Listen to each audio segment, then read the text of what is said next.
Okay, I think we'll get started. Welcome, everyone. My name is Laura Payne. I'm the Outreach Coordinator for Grassland 2.0, and I'd like to welcome you to this edition of our digital dialogue. Grassland 2.0 is a big multi-state 5-year project that seeks to start a dialogue and start discussion about what we want the long-term future of agriculture and our food system to look like in the upper Midwest. So we've worked hard to create opportunities for all kinds of stakeholders across the region to have those kinds of discussions. And one of those discussions is this digital dialogue series. This is our 4th session that we've had.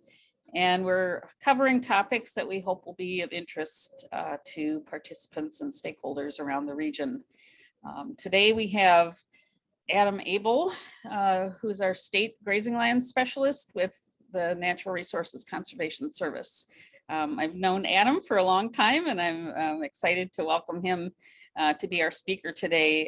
Adam's family has a deep roots in the grazing community. I actually knew his folks when they first started dairy grazing in Clark County, and Adam has followed the path of helping a lot of farmers around the state get started in managed grazing as a grazing planner, and recently took this role as the state Grazing-Lands Specialist. So we're really happy to welcome Adam, and he's going to be talking about environmental benefits of rotational grazing and future trends in Wisconsin. And I will turn it over to Adam. Thank you, Laura. Well, everyone, nice to meet you. My name's Adam. Like Laura said, I just took over the position as the state Grazing-Lands Specialist. I was detailed to that position for several months, and now with my current role, I'm going to be going on just a year in this detail or this position now in some capacity. So it's been a lot of fun. I've been enjoying it. I've been enjoying getting out, getting broader sweep of the state. But what we're going to get a chance to talk about is some of the things I've observed today, benefits of rotational grazing. And we'll just kind of go over some of the trends that I'm seeing as we go forward into the future. And this is just observations, what I'm seeing, contracts we're getting, and just directions that I'm getting a lot of interest and inquiries from the field. So a little about me. Get rid of this here. You can see. Oops. I just wanted to share a little bit about me. Like Laura said, I grew up on a rotational grazing dairy farm. My father started grazing when I was 8 years old. It wasn't because he wanted to graze. It was because we had such bad stray voltage that we had to either get out of dairy or find something else to do. And that was the same year that Andy had the first grazing conference, I believe, in Stetsonville. And I've still got those folders. I've kept them. But I wanted to share some pictures of our farm as it is right now. It's evolved from a dairy to a beef, grass finished beef operation. And my dad also raises poultry, but it's been fun. And the one thing that I have to say about my opportunity to work with and around my parents, you know, he's gone from dairy to stockers to beef to chicken, and it's kind of progressed as he's wanted to get out of the more work and labor intensive dairy operation. But it's really allowed me to dive into a lot of the different aspects of the questions I get throughout of the state and across the state. But right now, this is my parents' farm. These are Adam, last year. Yes. Adam, let me interrupt you. We're not seeing your slides. Okay. We're seeing your title slide, but not the rest. At least I'm not. Let's try that again here. Sorry about that. Am I right? It's not just me, Carl? Yeah, I'm still seeing the title slide as well. There we go. Oh, there we go. Now we're on. Let's try this again. All right, just take it from the top, Adam. Looks good. Thanks. Can you see that? 33 years of grass? Yep. Yes. All right. So this is my parents' farm, just so everyone knows. So like I said, the one thing that I've really enjoyed and what has really hammered into me is just how important grazing can be for the state of Wisconsin.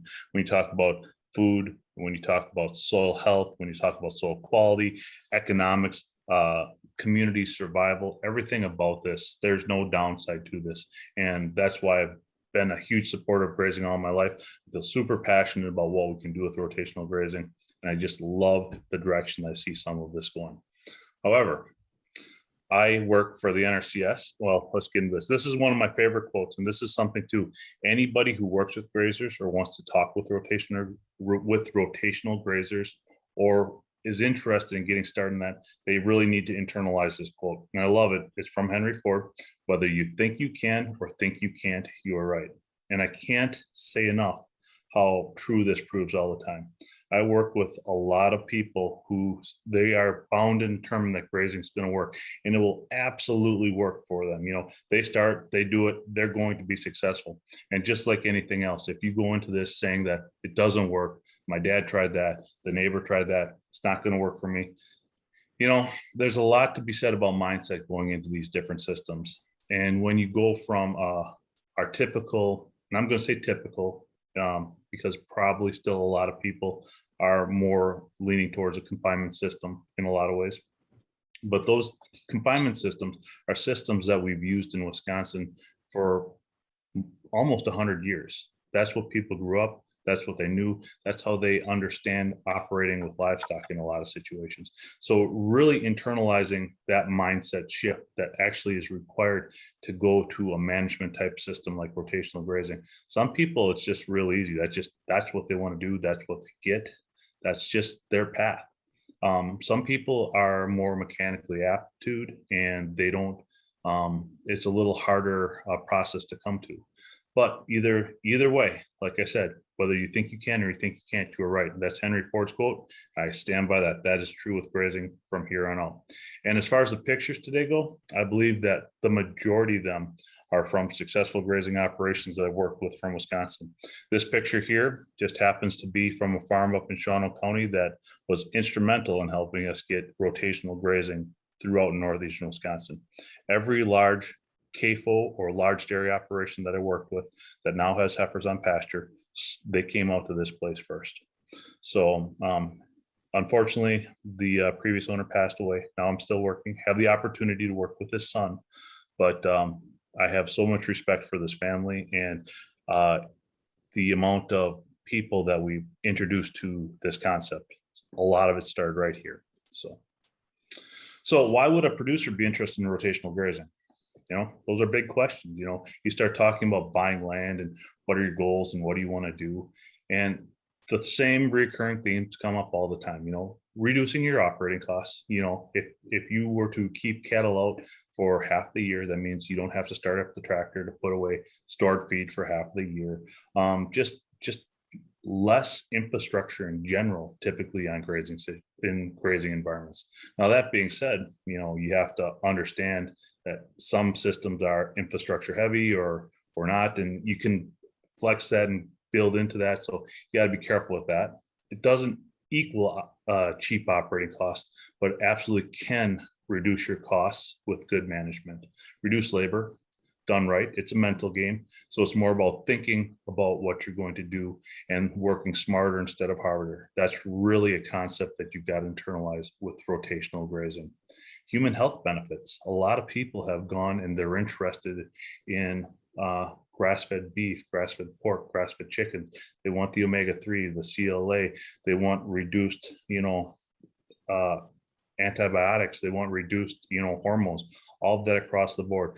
Most grazing operations, you know, are going towards a grass finish or a grass-fed aspect of this. So they're reducing a lot of those other inputs that are important to people. The environmental benefits too. Now that's where NRCS comes into, and we're going to go more into that as well. But there really are some opportunities with rotational grazing from a water quality, from soil health, from a soil erosion, protecting our environment. There are opportunities here that we could implement wide scale across the state. And that's what I'm trying to do. And I'm having a lot of fun with the position. And then also improve cattle health. There is not a single place that I go to that's doing a good job of rotational grazing that doesn't say that their cows look awesome and they're happy with the way they're going. I mean, these are just the common themes that you see all the time. You set these systems up so they're easy to manage and people can implement them easily. And these are things that turn and go over and over again. And these are the fun thing, you know. You start doing this, or if you start talking to people about this, or you have the opportunity like I do, this is just like the fun of it. It works. You're able to work with a system that's good for your economics, your labor, the environment, the cattle, and people like it. So there's no downside to this. So I absolutely love my job. I feel very fortunate for what I'm able to do. So why is the NRCS interested in prescribed grazing? Well, first of all, I want to preface that with a little bit of where the NRCS is in this. And I love kind of putting it this way. It's black and white. It's kind of blunt, but it's reality. The NRCS is not interested in setting up farms or businesses or even prescribed grazing in and of itself. What we're interested in is soil erosion, reducing that, water quality, you know, environmental benefits. That's what the NRCS is really interested in. What's really nice about this, if you set up a rotational grazing system, so that way it's something that's a long-term management scheme that's good for the environment. And oh, by the way, it's good for your cattle, it's good for your economics, it's good for your human health. And it jives very good with what our programs and what our practice standards allow. You can really mesh those things together with an opportunity to set people up, to have an impact on the local community. And there's, like I said before, there's no downside with this. There is nothing but opportunity with our programs and just meshing those together. Now, that being said, you've got to clearly state your goals, have an understanding of where you want to go, and make sure that everyone's on the same page if you do move forward with something within the agency. So, interesting things about rotational grazing. Now, this is just summer research, and this is a fun slide. I've used this for a long time, but just in the summer months, this isn't looking at winter months, but with research that was done in Pennsylvania, we've got a 24% less sediment loss. And I would actually say that models I've run in Wisconsin, it's way less than that, or way more, way less sediment loss than that. So what I'm saying is we're seeing even better results, 22% less sediment bound pea runoff. If you're familiar with the GLRI area or Wisconsin waters, phosphorus is the largest nutrient that we have issues with most of the time. And when I say issues, it's the limiting nutrient in most of our state's waters. So if you put phosphorus in any lake, in any river, it's adding to the algae blooms that we're going to be getting. It's adding to degrading our surface water quality. Less soluble pea runoff. So, you know, that's the soluble pea that maybe comes through a tile, or there's so much phosphorus out there that it actually dissolves into the water and goes into our waterways through concentrated flow paths. 27% lower ammonia volatilization, a 14% lower net emission of greenhouse gases, and a 25% carbon footprint, smaller carbon footprint. And that's just because, I mean, easy math is if you harvest less, if you use less gas to harvest your forage, you can start to see where you can gain some of those benefits. So each operation is unique, but the real trend here is when you start looking at this across the board, we are seeing these benefits with rotational grazing. And it is something that we are interested in pursuing with NRCS, doing more and more of. It's a true environmental impact that has a positive impact to the community as well. So like I said, there's no downside to this. It's a ton of fun. So this is a site that I worked with. And one thing that I like to talk to people about, especially new soil cons or people interested in rotational grazing, a lot of our farmland in Wisconsin is extremely expensive. You know, $5,000 is pretty common now, and I'm working with operations up to $15,000 an acre land. So there's a lot of concern when you talk to a bank saying that you're going to put that in the grass. People aren't familiar with just what this looks like. They think about pasture as wasteland. They don't think about it as the opportunity that it could be. But when you start looking at the economics with rotational grazing, with beef, with dairy, these systems not only compete, but in a lot of situations, they're out-competing the other systems. So now we've got a system that is great for the environment, is great for cattle health, human health, and oh, by the way, This is truly production agriculture. This competes with our dairy business models that we've got out there. This competes with our beef business models that we've got out there. Not only competes, but is proven to be better when you start running economic models that way. So when you think about conservation, a lot of people think about it just as resource concerns and, you know, how you're going to impact water quality and sediment loss and all these things that are happening with our lakes and streams and soils. That's great. But I also want people to consider the long-term goal of this. If we invest this money, but it's in a system that's not profitable, that's not sustainable either. So if we've got this business system that works and it works better and it's better for the environment, do you see how that could potentially go into the future, how you can scale that up? And now we've got a long-term solution on a lot of these landscapes. And that gets really fun.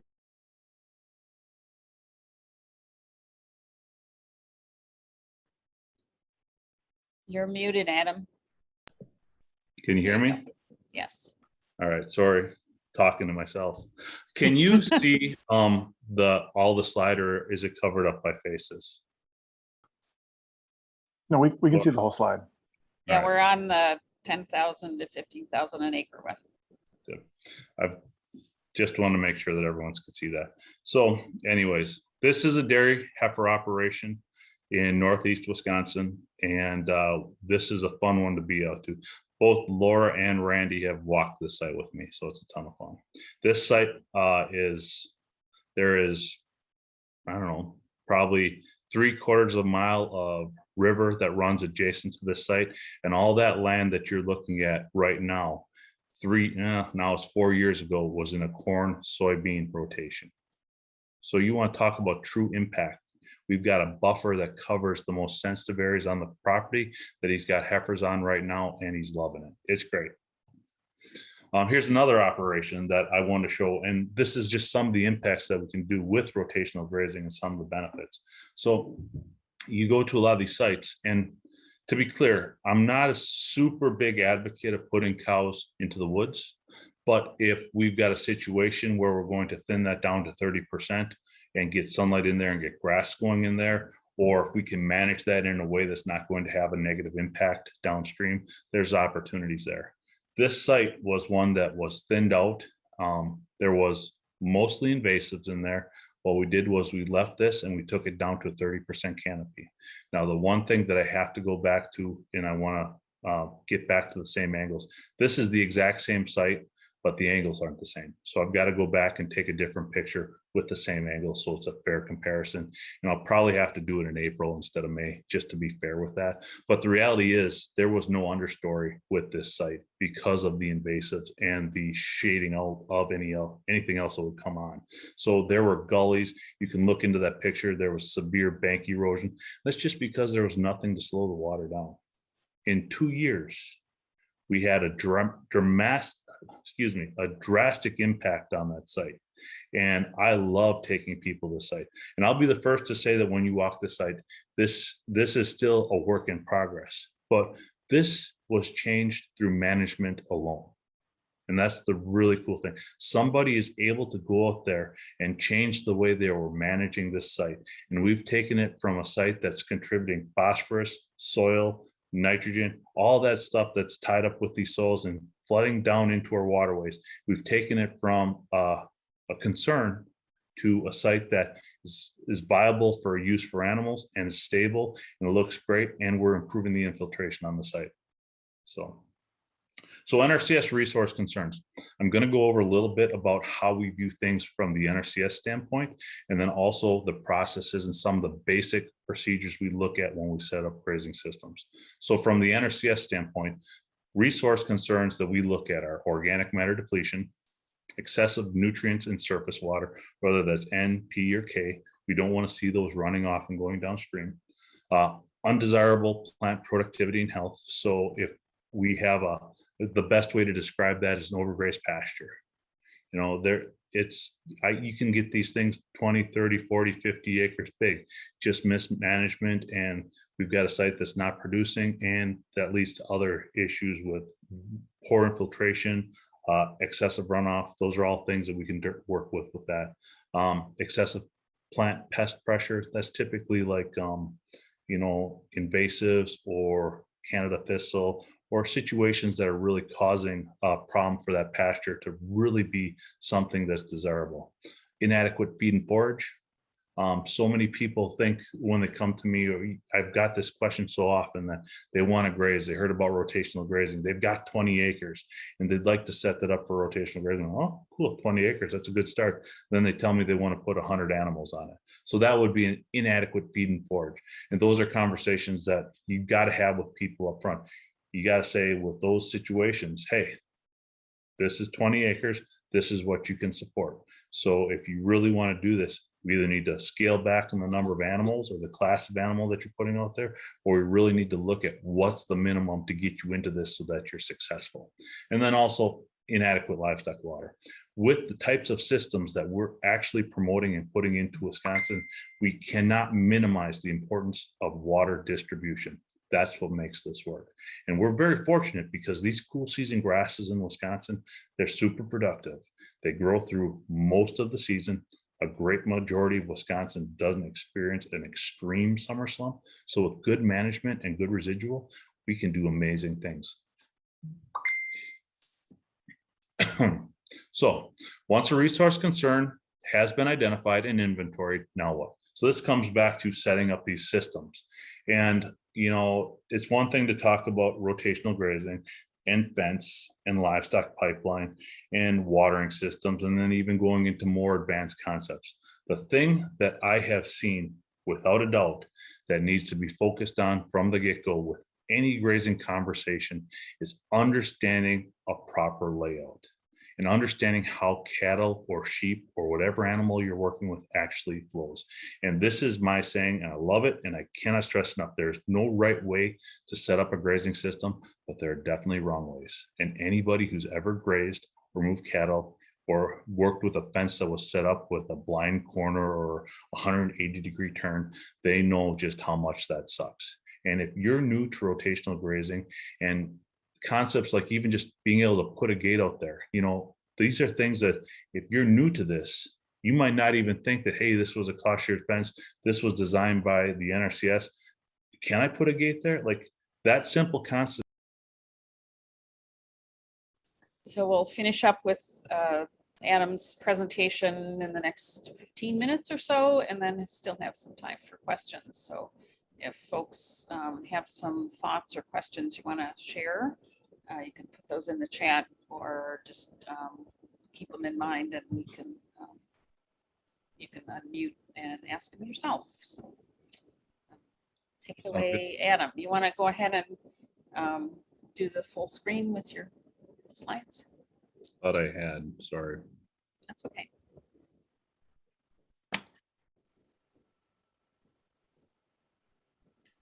There we go. Can you see that now? Yeah. All right, perfect. We were here at the approved repair. We went through the forage. I think we're at this site right here. And then I guess my main purpose with starting out here was just to make sure that people understand that with rotational grazing, the limiting factor for success, from what I can tell, is not, I shouldn't say one of the major limiting factors for success is truly understanding how to mesh all these different components together. The fence, the water lines, the lanes, the seeding, make sure you get the right grass species on the right soils. Like, it's not like there's just one way to do this, but there are, as I've said before, there are wrong ways to handle these situations, or there are less desirable ways, let's say. And if we can eliminate those hiccups with beginning grazers, that's going to promote them or get them interested and show them the benefit of doing this long term. And that's what I've focused most of my planning on.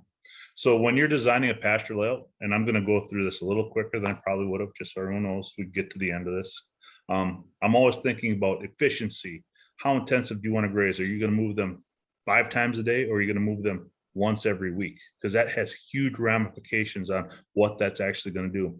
And I know that until you actually see this, like the one thing that I got to stress, like if you've got an interest in grazing, you really need to go out there and take some clippings and go out there and look at what happens, even going from a 3-day move to a 1-day move. When you start seeing the benefit as far as dry matter production, soil health, what actually happens in those pasture systems, I always equate it to like a snowball. You get this thing going and it just builds on itself and it gets better and better and better and better and better. And it's rewarding to be a part of that. Other things as a beginning grazer, how much are you going to spend? Are you going to go out there with equipment? One of the biggest mistakes I see are people boxing themselves in to like these permanent pastures because they think that it's so much work to move polywire. So they're like, I'm going to build 1 acre pastures. I'm going to build 31 of them. And I'm going to rotate every single day. That's going to work about once. And then the second time through, the grass is going to be at a different height, or you're going to be into the summer slump. And it really is a difficult situation to manage. And what ends up happening is you get parts that are way mature, you get parts that get overgrazed, and then you lose dry matter production. And then it's just this really bad cycle. I shouldn't say bad because it's not the end of the world, but you lose so much flexibility, you lose so much dry matter. Those are really not ways to get people excited about what can be done with these systems. So I'm a huge fan of a flexible system that we can take big equipment on, small equipment on, and the only thing that we're changing in these systems and these cropland scenarios that we're putting together is how we're harvesting that forage, whether it's with a tractor and haybine, or if it's with a beef cow or heifer or sheep or whatever you're using on your site. Then water, and then also the landscape. Understanding topography is a big deal, and those get more into the planning nuances of it, but those are things you never want to minimize. So types of fence. Most grazers utilize high tensile wire in Wisconsin. Now that doesn't mean you can't use barbed wire or woven wire or binder twine if that works to keep your cows in. That's fine. But for our purposes, for NRCS purposes, the majority of our contracts are high tensile electric fence because it works so well with these systems. It allows us to set up temporary fences, internal fences, and it sets those daily breaks and makes it easy to manage. Also, it's probably one of the cheaper systems put out there. So it really works well with what we're doing. This is a system that's in Brown County as well. It's one of the sites I work with. This is a heifer grazer. We've looked at his numbers in the past. What you can't see right there, I don't know, can you see the mouse, Laura? Can you see that? This is actually a trout stream that's being rehabilitated. So we've got grazing right up against it. And this is another site. 5 years ago, this was in a long-term corn and soybean rotation. So now think about what we've got here as far as water quality management. We've got a economic system that's desirable for the producer to do, and he likes the way his heifers look after this.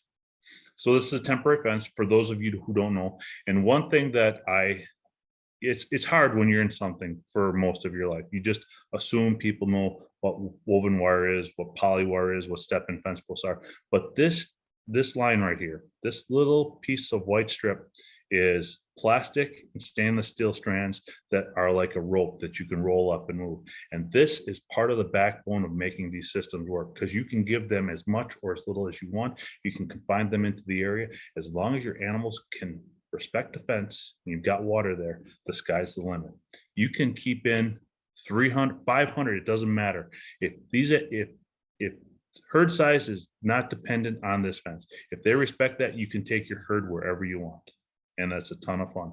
And everyone's scared about this, but once they figure that out and once the animals know the system, you can do a lot with this. And the best part about this is animals can graze around corners. You can wind it around. You can take this and you can extend into your crop fields. So if you've got 80 acres of pasture and it's so dry this summer that you've run out of places to graze, what's a better decision? I'm going to start up the tractor and I'm going to cut that field and I'm going to bale that field and I'm going to bring it to the cows, or put up some polywire and graze it and cut out all that extra stuff, all that extra cost, and manage that, and don't lose any of that production, but manage it with your animals instead of the equipment.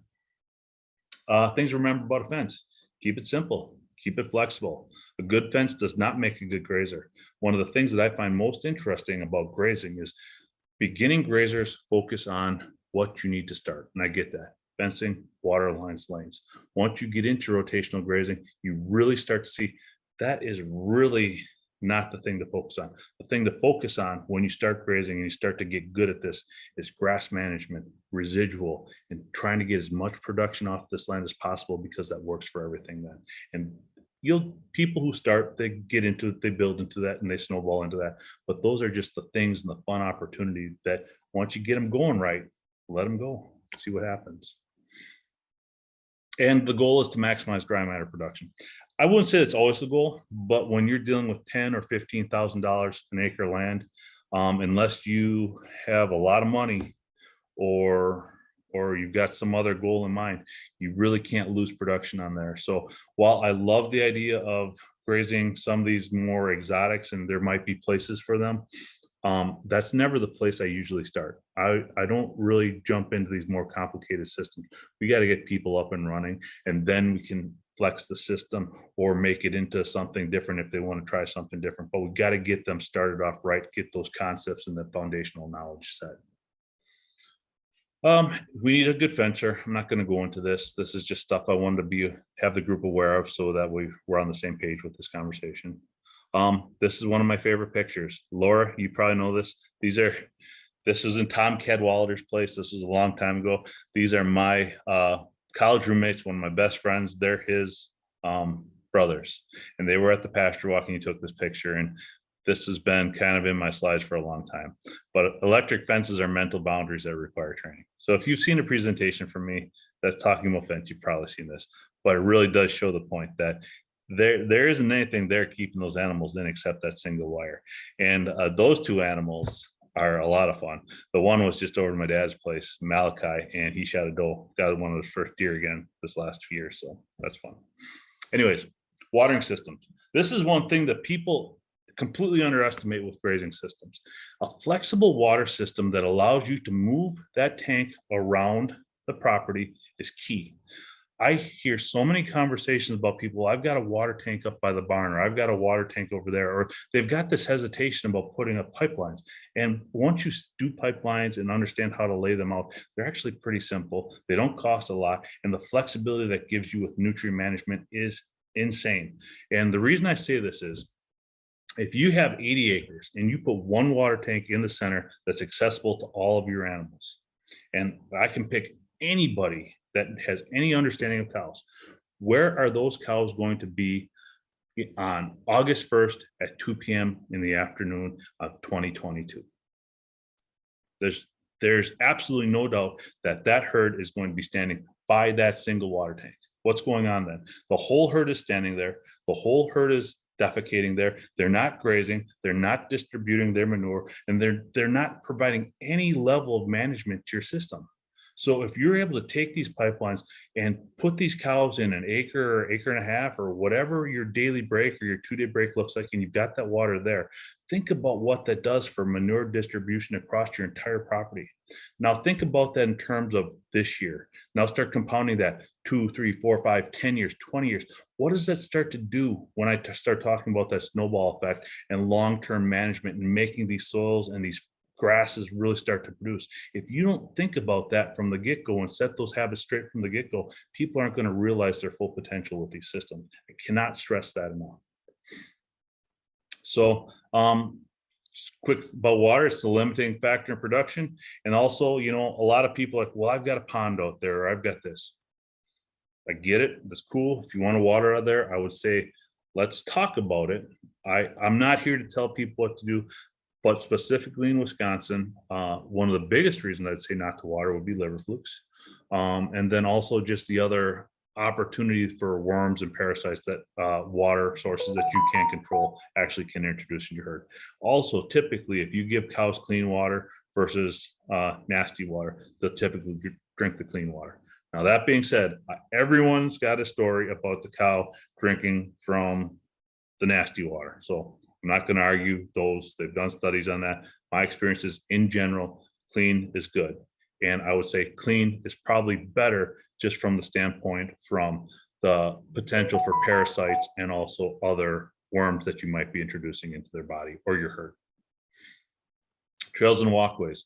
Typically nothing that I like to start with unless you're a dairy herd. If you're a beef farmer, this should not be your starting point. Management should be your starting point.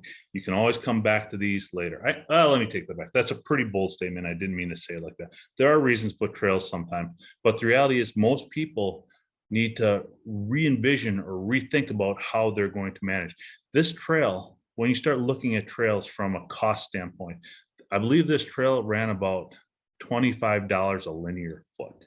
It was maybe even more than that. I don't remember. I could look it up if we really needed to see that. But more importantly, this trail took up about 3 acres of property that runs $15,000 an acre. So now you've got this absolutely expensive trail. And this is actually a good place for all. This is going to be used for long term. But think about this. If you could manage without a trail, why would you spend such an extreme price and lose all that acreage when there are other opportunities to start with first? So while I'm not opposed to trails, I'm not saying we shouldn't have trails. I really want anybody, especially anybody who's a non-dairy grass producer, to really think, do I need that? Because the cost is so much and it's so long-term. And that's put on the backs of the next 20 years of animals. So those are real considerations, because if this business isn't profitable, what are we doing? How are you going to stay there if you can't pay for it? And if a trail or a manure storage or a barnyard is going to bankrupt you, well, maybe we really got to step back and talk about the real goals of where this operation is going. So we don't need to jump into this more. Pasture and hayland plantings. This is a really, really big one for me. Understanding species, tying it to the soils. Don't want to, like, I'm just gonna say it, like tall fescue in Wisconsin. It's not a great grazing plant, and most pasture mixes have tall fescue in them. Even the soft leaf tall fescues. I've got experience. I've got pictures. I've got places where we put cows in there where half the field was a soft leaf tall fescue, some of it's just regular tall fescue, and then we've got another mix to the side of it. They will absolutely graze the grazing mix into the dirt before they'll graze on that tall fescue. And this isn't just once that this happened to me. And we're talking about multiple times with this. So while you can get them to graze it, I'm a big proponent of, why would you force them to graze something? Because you're instantly limiting dry matter intake at that point. Why not plant something on soils that's going to be desirable for them to graze, that works with your system? Now, let's talk back about tall fescue. Understanding where it fits. It's really great for stockpile forage. It's really great for hay production. And there are places for that, but understanding how you want to work that into your system. And that can help people get started as well. So the importance of residual. Here's another dairy heifer grazer. We've got some great numbers on this guy too, and it's a ton of fun. I'm not using names here, but I don't know, there were probably 160 heifers out here. But the thing with all this is, if you look at this picture and you come back, the one thing that you're going to see in all of my things, if I leave anything with any new grazer, the most important thing, in my opinion, that people getting into rotational grazing need to understand is how important residual is. Residual, not only from the environmental stance, but also from the long-term. We're talking about increasing your dry matter production on your property half again, twice as much, depends on where you were at. Like, that's the potential there. And people need to get over the concept of, hey, it's got to go to 3 inches, or, this whole even grazing like a hayfield. If you got 5 or 6 or 7 inches of residual there, people are thinking, oh, I've lost that. You haven't lost it. And anybody can show a producer how they haven't lost that by understanding how to easily measure dry matter. And you can do that. And what happens when you leave residual, you get into this rapid growth phase here, this phase 2. So plants are growing exponentially as fast. They're not in this low area here where they've got to recover from the roots. All that recovery occurs from photosynthesis. So now, even though you left residual out there, instead of only grazing 3 or 4 times a year, I worked with people this last year who grazed 8 times a year. So even though they took less off per pass and they needed bigger acres, they grazed it twice as much as what the average hay cutting is. Now, this was a good forage year, and we've had good forage years, but the reality is I've been keeping tabs on this. I wish I would have kept better records, but I'm absolutely 100% confident that 5 to 6 inches on our cool season grasses it's going to outproduce the lower grazing. It just really is. And we need people to know that. So Voisin, this is, if you've been around grazing circles, this is the godfather. I would recommend anybody read his books, but these are still the concepts that we live by. Rest is vital. avoid overgrazing. And I would even go so far as to say, avoid overgrazing by keeping residual at least 3 inches, but we should be thinking 5, 6, or 7 inches, depending on your grass species. The animals with the greatest nutritional needs must be allowed the greatest quality and quantity of grass. So if you got dairy cows out there, don't feed them straw. Don't feed them the heifer feed. The heifers can be the cleanup animals. And avoid keeping animals on a given area for more than 3 days. It is best to limit access to a 24-hour period. That is absolutely true. And you can prove that by going to any dairy grazer and asking them what happens to their bulk tank if they keep them on a pasture for 3 days versus a 12 or 24-hour rotation. Very simple. You get a much flatter production curve if you're moving them every 12 to 24 hours versus 3 days. You start getting this roller coaster because they go in there that first day, they've got whatever they want, but they trample. Then they eat less the next day and they eat less the third day. There's something to really grasp about that management, what you can do if you understand those concepts. So trends in Wisconsin that I'm seeing right now. I'm not going to say these are the only trends, but these have been the largest trends that I am getting questions on and answering in, I got to move my screen here though. So increase interest in grass-fed and grass-finished and organic beef.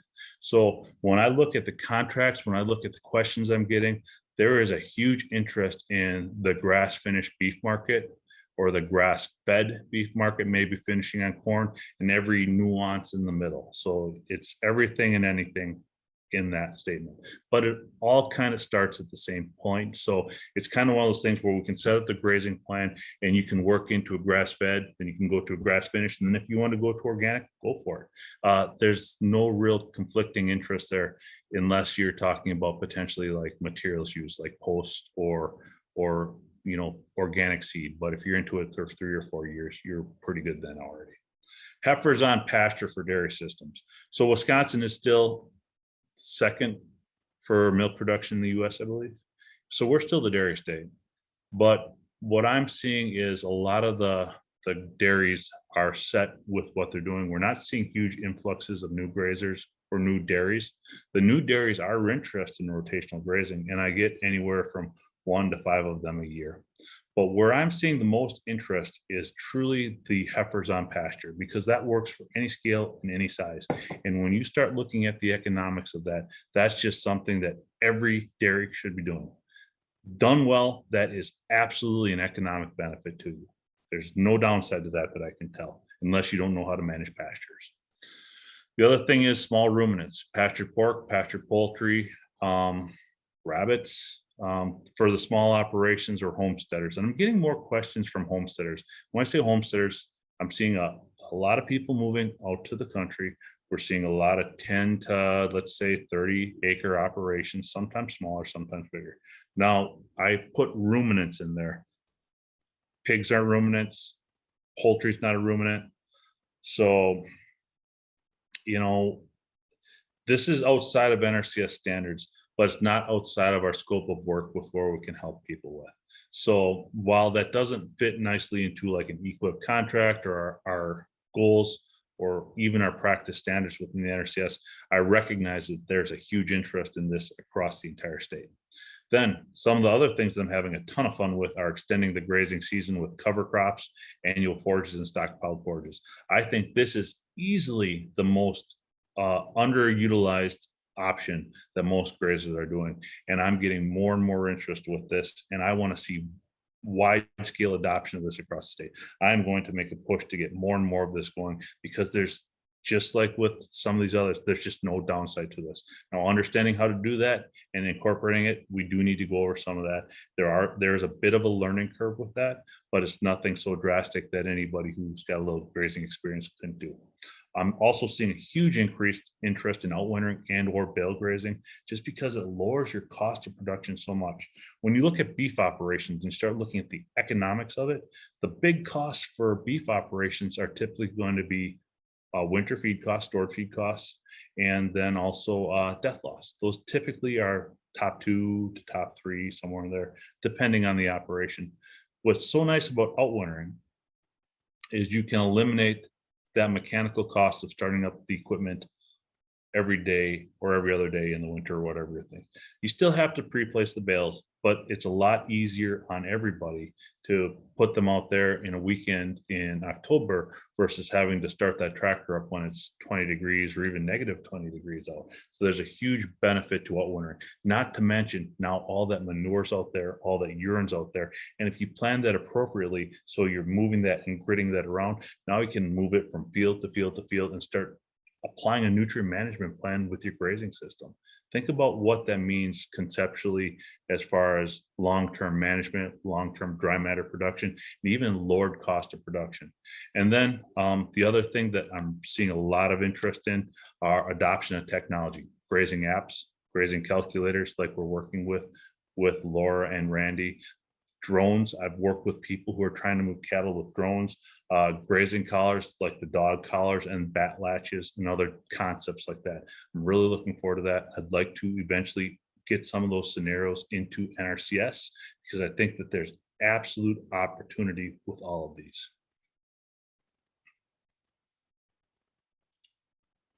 All right, so this is just an increase in grass-fed and organic beef. So the big thing with this that I'm seeing, typically the grazing interest across the state, when I like break it into percentages, huge interest in beef operations across the state that probably would like put pork or chickens on the tail end with that, but their main product would be beef. And we're seeing a lot of 20 to 60 acre operations. That's probably the majority of our work right now. And those are also the operations that have potentially the most opportunity to operate in the red and lose money. So I'm a big fan of having real conversations with people about starting this up right. This is an environmental quality incentive program with NRCS, but also let's set this up as a business. So long-term, you're viable, you're going to be there, you're going to be happy with this. We'll make this easy for you to manage and not have it be a lot of work for you. And those are really big conversations like we've talked about. The other thing that I see is the dairy heifers on pasture. I work a lot with this and there's no downside to this. I've actually got 3 more CAFOs this year that are interested in putting their heifers out on pasture. And I'm developing plans for 2 of them right now. It's a ton of fun. It's amazing. And when you look at these numbers, I'm being conservative here. Confinement cost to raise a heifer is $250 a day. Pasture costs $150 a day or less, depending on what you've got going on. And every operation's unique. But the reality is typically we're seeing at least $1 a day savings when you start putting these animals out on pasture. A lot of these bigger guys, that means if they're putting 100 animals out a day, that means they're, for doing nothing, not taking any more land to raise them, having an animal that's as good or better, and saving $700 a week. That's really the conversation that needs to be had with these people. They just need to be shown how to do that. And, you know, then this is the other thing, up to 2,000 pounds more milk their first lactation. So that was a paper that was put out. I've got people that have said they think they've seen it. That's the one number that I haven't actually quantified in the field with actual producer data or true numbers from people. But the one guy said that if that's actually true, it actually covers the cost of his rental ground for his animals, which is cool. And then improved overall health. That's always something. I've got actually a grazer I'm working with whose hoof trimmer was against him grazing. He just made a YouTube video about how good his cows and heifers' feet look now. So that's fun. Pastured poultry, pastured pork, these smaller operations. There's a ton of this going on. One farmer I work with used to work for Snap-on, and he did I don't know where he got his data from, but he did a study, or maybe he read about it. But the reality is, I have not worked with people who are raising chickens who don't think that they're probably one of the most profitable ventures on their operation. Now, they can be a lot of work for about 6 to 8 weeks, depending on what your role is. But if you're talking about diversifying, getting animals on there, especially if you're looking at making all your income from home, I'm seeing just a ton of interest in this. And this happens to be my dad's place. So these were birds that I actually butchered this last year. So these birds, I took this picture and then we set up a outdoor processing plant. I can butcher a bird a minute. You can set this up. It's a ton of fun. I know I've got great protein for my kids and it's healthy. There's just no downside to it.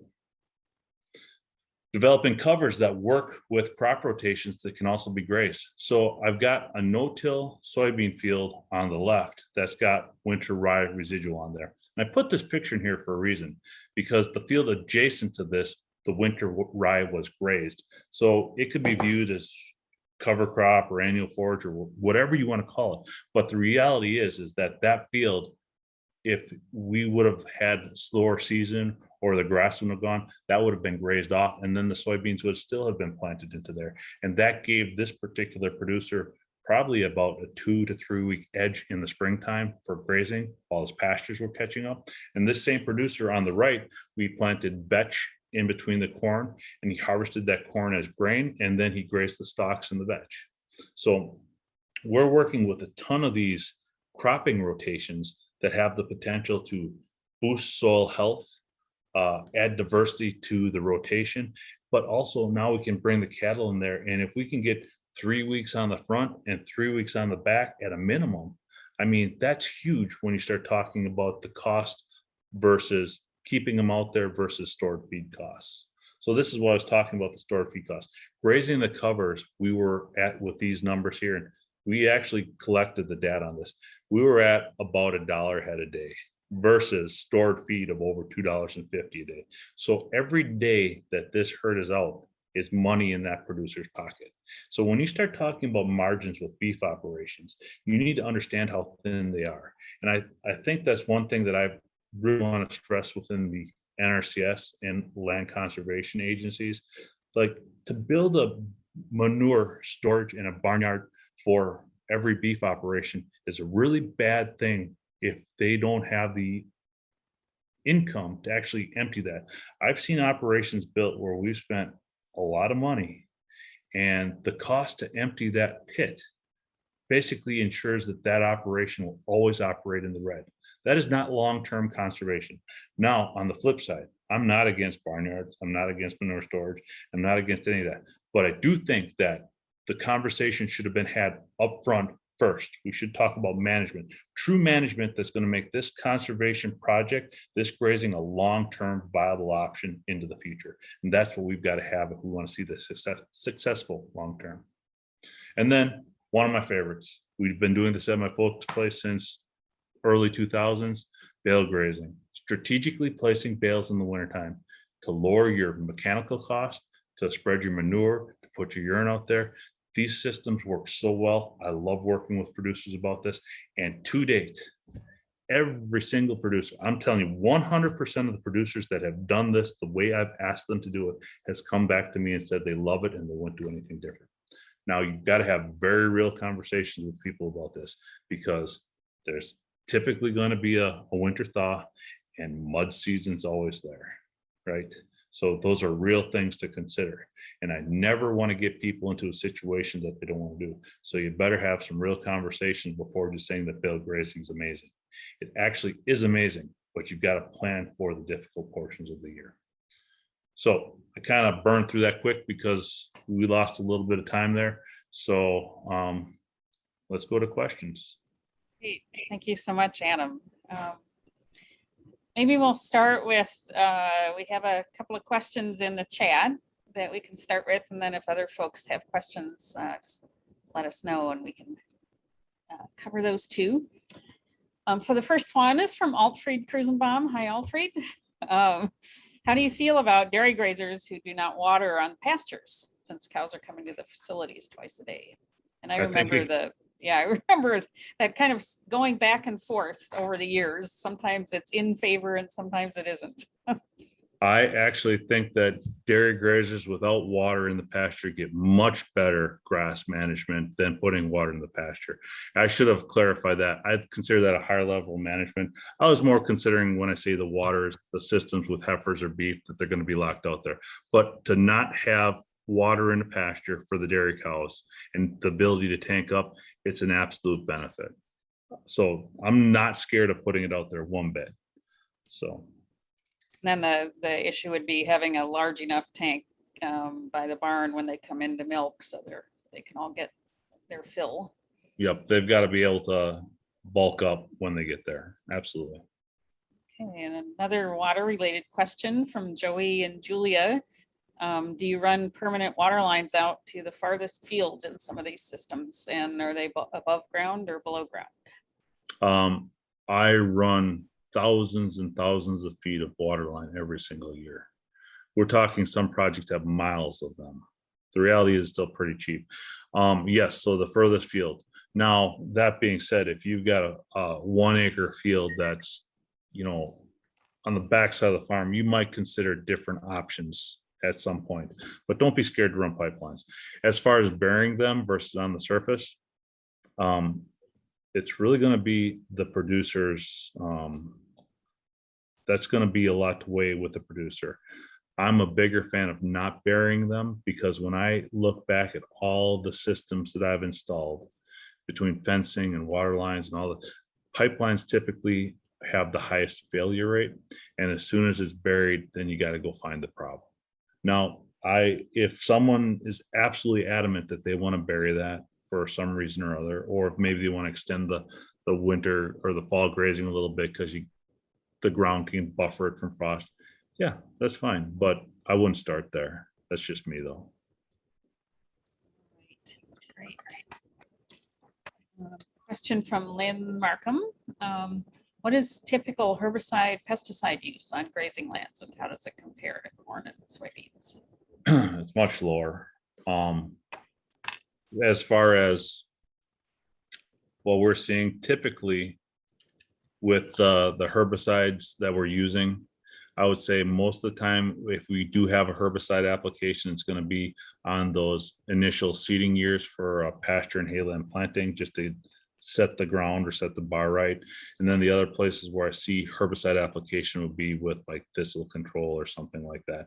And there's different organic ways of handling that as well, but that's really the majority of it. And as with anything, every operation is a little bit different, but it's drastically lower than corn and beans. Hi, Adam, would you want to maybe stop sharing your screen and then we can see everybody's faces? I'm trying to get it up and I don't know why it doesn't want to do that. Resume share. Stop. Yeah, let me see if I can do it. There we go. Sorry, I couldn't. It wasn't allowing me to do anything, so thank you. That's okay. All right, looks like Randy has a question for you. Go ahead, Randy. Thanks, Adam. Fantastic talk. I guess one of the things that we hear a lot is that grazing's great for the little guys. Grazing's great for, as you make a lot of hay about here, heifer grazing. What about this issue of that you can't really get too big with respect to dairy in particular, but with beef too?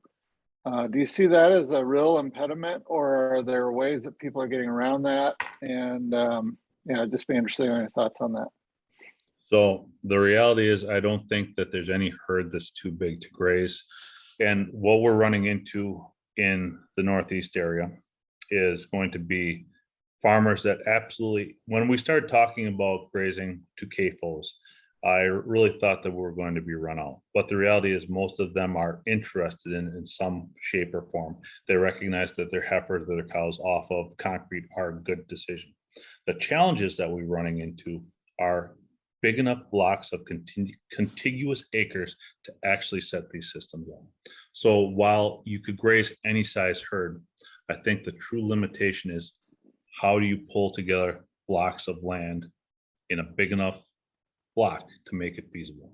And that, from my experience, is going to be the limiting factor, because the ones where we're able to get big chunks, or with some of the other grazers we're working with, we've got 3, 4, sometimes 5 different leases and fences going across all these different properties. And that takes a huge level of coordination and communication to actually bring those together. So that is going to be a challenge, but we got a lot of time to try, so let's do it. Great. Here's a question from Todd. Hi, Todd.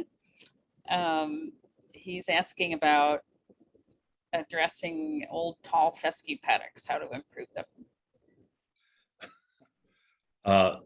The best answer is 2 years of Roundup Ready beans. The reality is, if they're grazing them and it's not a problem and it works for your herd, it's pretty hard to get rid of unless you want to do a complete renovation.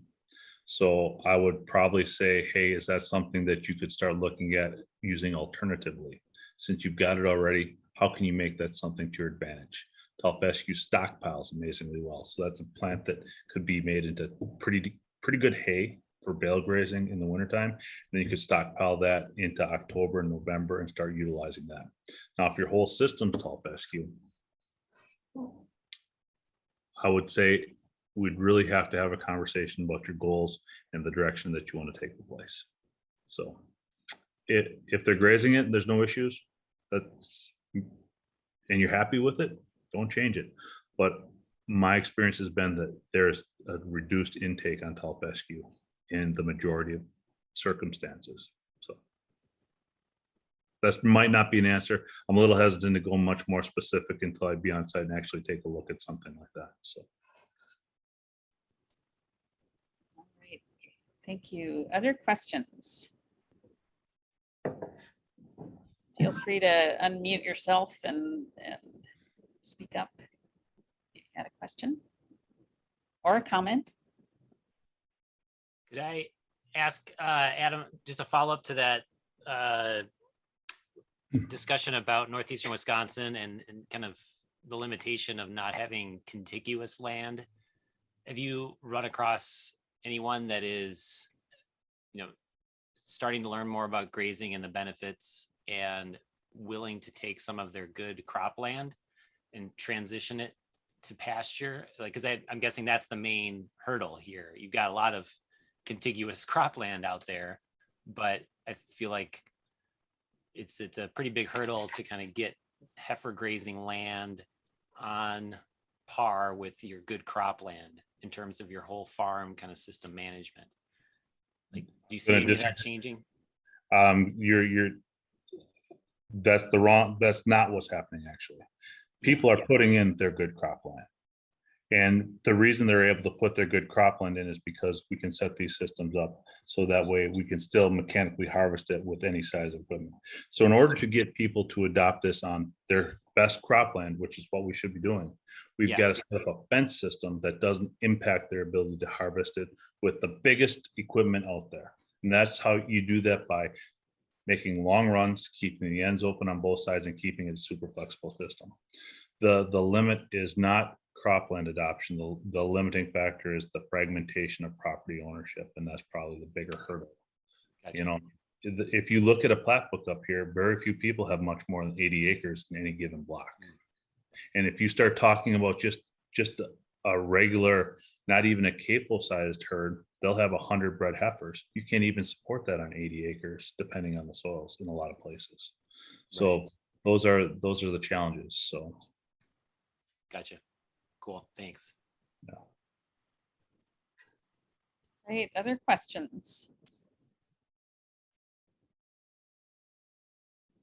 I'll jump into what I think is exciting.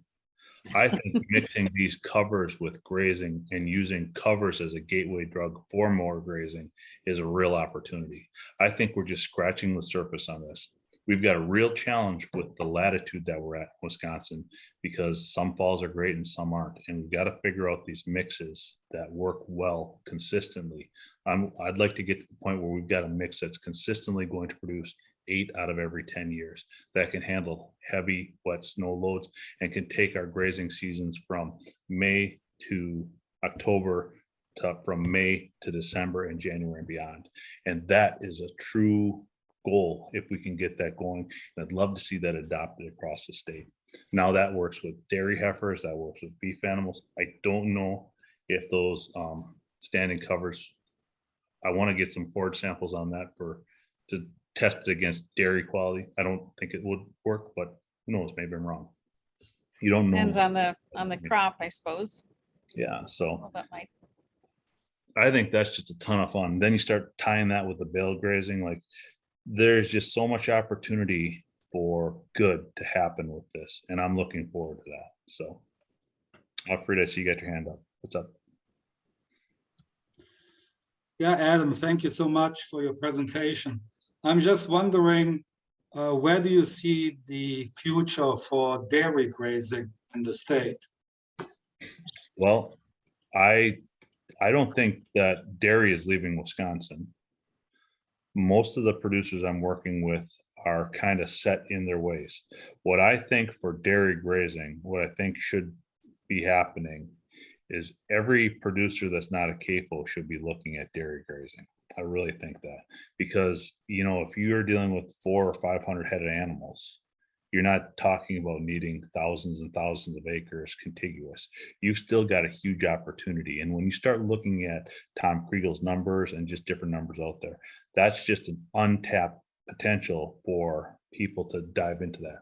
When I talk about interest with dairy heifers, the thing that's fun for me is most of these herds that have started adopting grazing their heifers, the next step that they go to typically is going to be their bred or their non-lactating dairy cows or dry cows. And then I've even got the next step that I get them looking at is their late lactation cows. So I'll take one step at a time, and I'd love to get more and more of them out there. So, but I was just making the comment from the standpoint of where most of our applications are coming in.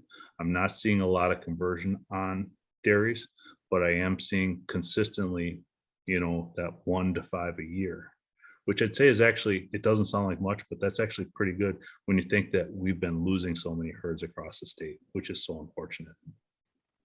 So, Randy? I wonder if you might venture into the policy world, Adam. I know that it's thin ice for you as an NRCS employee, but what do you see as some policy levers that would be useful to help get more grazing out on the landscape? Make grass equal to corn and beans. I'm telling you, this is that simple. Give it a level playing field. It doesn't even need an advantage. It just needs a level playing field. Stand back and watch what happens. So you mean in terms of subsidies and crop insurance and that sort of thing? Yeah, absolutely. I think I'd like Alfred to comment on that too. Do you have any other, because he's out of the dairy world. What do you think about that?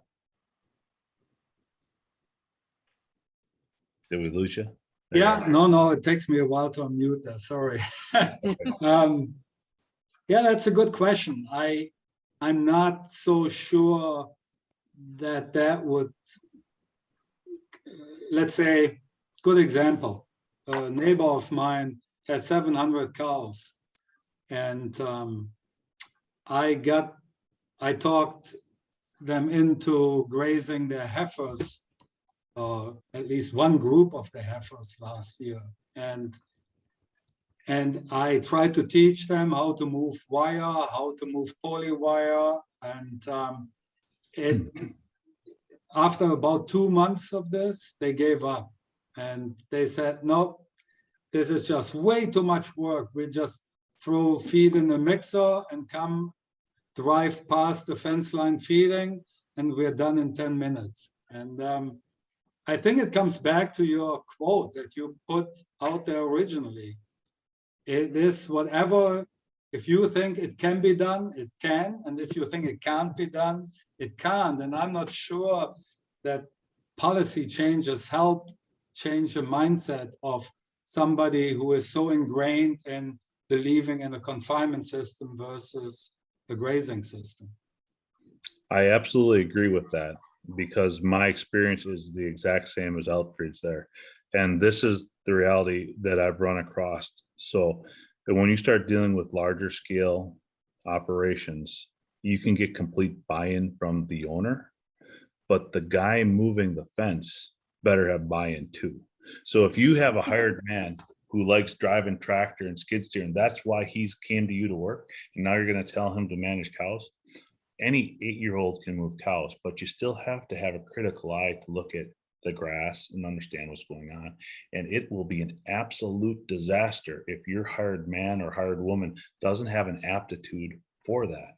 You have to have that in order for these systems to work, because it is an absolute management shift. And I completely agree with you. But I also would say, though, that there's a lot of people that I've talked to that are interested.